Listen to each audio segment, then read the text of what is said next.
Lab 2200, det er et iværksætterkursus, hvor unge bliver klædt på til at gå fra udvikle deres idé til at udvikle en prototype og en forretningsplan over deres idé.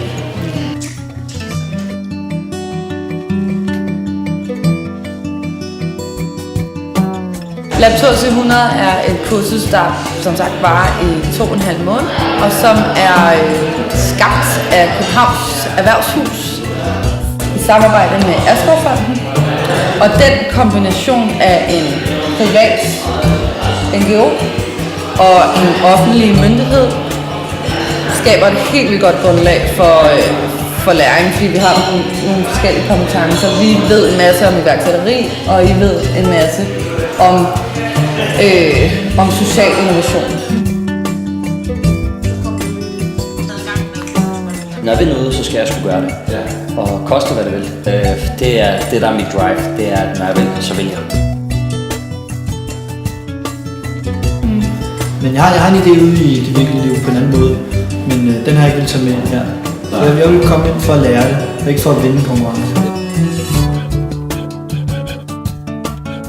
Det har sgu været pissefedt at møde de andre og møde deres innovative idéer. Jeg fik jo mødt en masse, som jeg ikke kendte, og en masse, jeg allerede kendte i forvejen. Og så fik jeg set dem efter. Jeg fik lært noget nyt, som jeg kunne tage med mig ud. Så kunne de jo komme med feedback og kommentarer, hvad man skulle gøre bedre, hvad man gjorde godt. Og så hjælpe en på vej. Et stort tak også til jer, Nynne, Nanna og Ulla, for I har samlet os i hvert fald.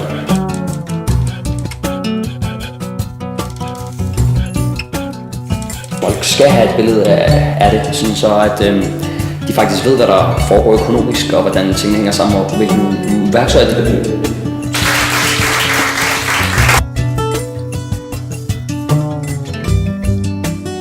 Jeg synes, det lyder vigtigt simpelthen at have noget mere om økonomi, fordi folk skal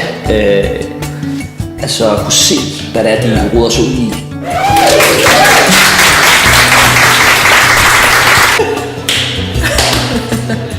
Det er planen. Det er planen. Ja. Sådan. Ja.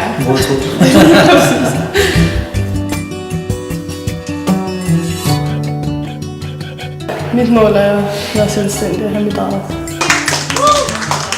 Vi har været sindssygt heldige og haft nogle unge mennesker, som